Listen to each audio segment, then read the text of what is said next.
Hi, my name is Tablante. My name is Jesus Zamora.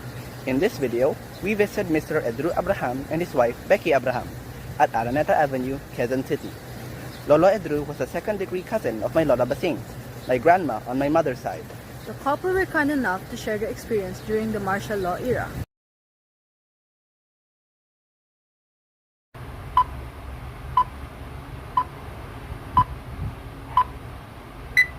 Wait lang, Uncle. Ulit, Uncle. Pedro Reyes Abraham Jr. pinanganak at pinalaki sa bayan ng Tuguegarao sa probinsya ng Cagayan. Nag-aral sa Universidad ng Pilipinas, nagtapos ng speech, pananalita, at drama, dula. Nagturo sa loob ng 35 taon sa Departamento ng Aralin sa Sining, Art Studies, sa Kolehiyo ng Arte at Literatura. At sa panahong yan, hindi lang akademiko, ngunit naging, masasabi natin, aktivista sa larangan ng kultura at politika. At hanggang sa kasalukuyan, sa abot ng kanyang makakaya, nakikialam pa rin sa mga usaping bayan sa pamamagitan ng kanyang kakayahan. Kailan kayo pinanganak?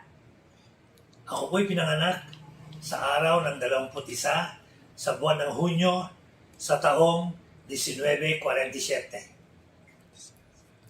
Salamat po.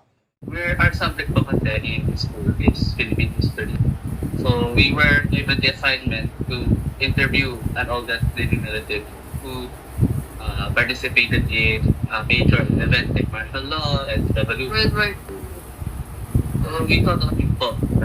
We heard that you were a political activist during that time po, and Ma'am Becky po was in Anglaya. So we just like to learn more about what your experiences then and what was it like? Yeah. Well, we were in the university in the 60s. She got in 65, I got in 62. We were not very good students, so it took us quite a while to finish 4-year course. We both graduated in 71. But before we graduated, things were heating up in the university. We were both student leaders in that she was the treasurer of the UP Concert Chorus. I was president in 69. At the same time, we were sure what was going on. And there was one time when things were polarized because the political opposition, and it was the party that was kind of weak, was manipulated by Marcos. Marcos was a very clever politician. They did not seem to provide a strong enough opposition. The cudgels were taken over by students. And we identified with the student organizations. Although we never became members of the KM, Bayan, or SDK, Samahan ng Democratic Republic. These student groups were aligned with the far left, what we now call the National Democratic Front. And they took the leadership, and because things were polarized, you either had to be pro-Marcos or against. And if you were against and they had the leadership, then you identify with the actors from a case-to-case basis, whatever. And so, you probably heard of the first quarter storm. The first quarter storm, it started out with students supporting workers, jeepney workers, etc. So the increase in prices, kind of fuel. But there were other issues, corruption, governance, the tendency of Marcos towards oversee, etc. Maraming issues siya, pero the precipitating issue was the support for students. It got so bad that the Metropolitan Command, that was the police at that time, Metropolitan invaded UP. We say invaded because we think of UP as a republic. And they said we were doing academic work. The person should not come. Police should not come in.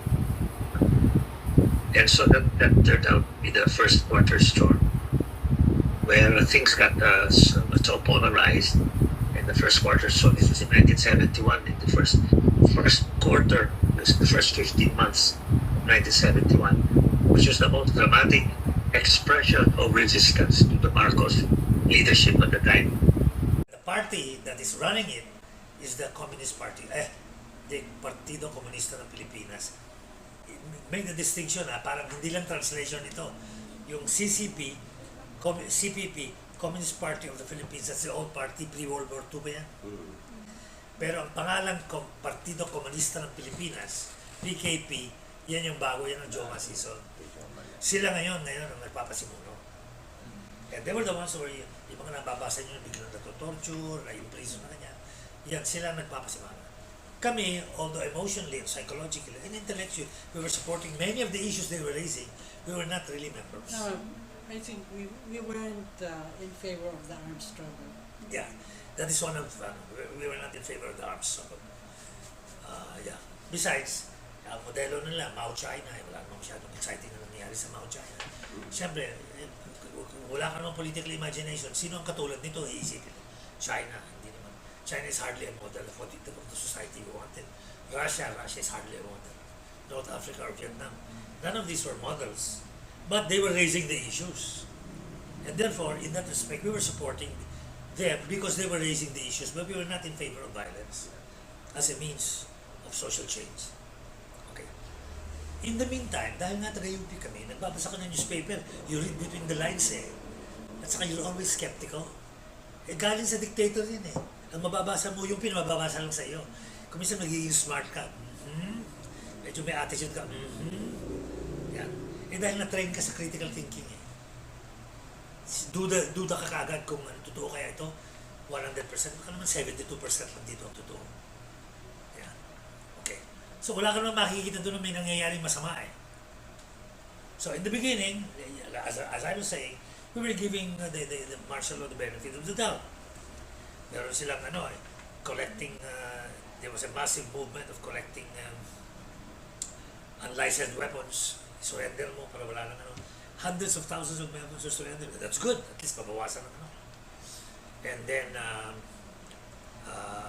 yung, ano ba ito? Curfew, 12 o'clock, 5 o'clock ba bin? 12 to 4 ba? 12 to 5 yun. May curfew, therefore walang gumagalaw sa... Experiences yung mga estudyante dyan. Walang gumagalaw na ganyan. At least, tumahimik. Tumahimik. And you had to cut your hair short. Well, yeah, may isa pang gano'n. Kung masyado mahaba ang buhok mo, ang tingin sa iyo, estudyante ka, rebelde ka. Rebelde ka. The long hair was a symbol of protest against the short-haired rulers or bosses, whether they be economic or political bosses. Okay. Baka may follow-up question. The decision, I think at that point, for most Filipinos, they decide, what do I want to do for my country? So from being singer of American folk, I decided one day I'd sing, Philippine protest.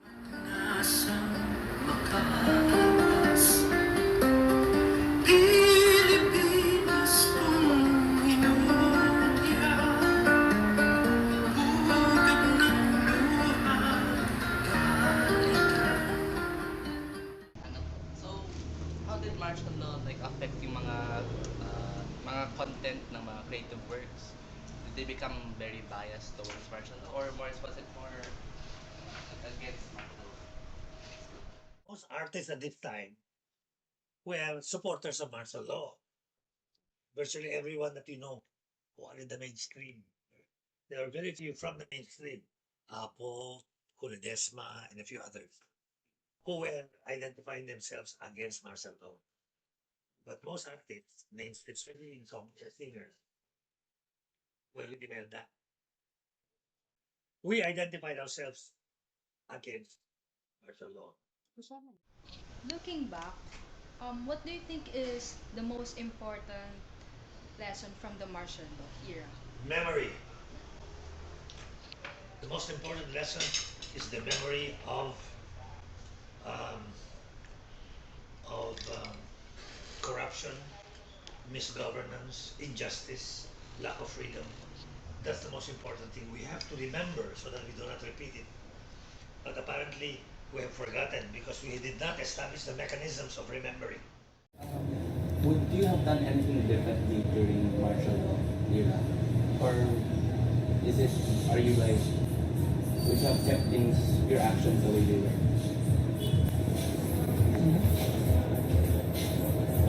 You know, growing up, you respond to the situation happening around you. Yeah. And I don't regret that in the beginning we wanted to give martial law the benefit of the doubt, as I told you.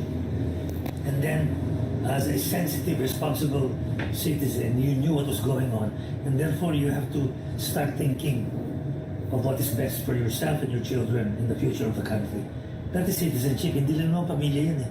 When you talk about citizenship, you talk about your family, of course, your relatives, your community, but you also talk about the nation. That's what it means to be a citizen. Yeah. Looking back, I don't think I would have changed anything.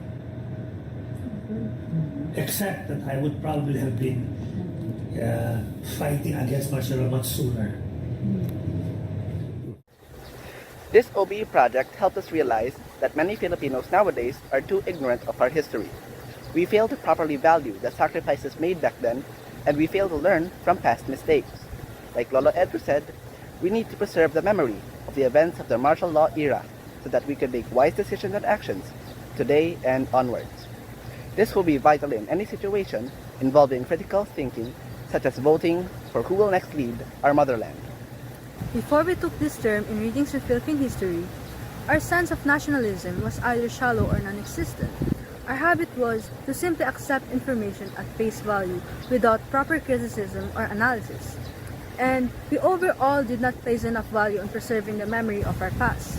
Now, we can confidently say that we have deepened knowledge of our past. We learned to analyze historical texts and absorb knowledge without just looking at face value. And so, this concludes our vlog. Thank you for watching. We hope you learned something new today. And goodbye. Yeah.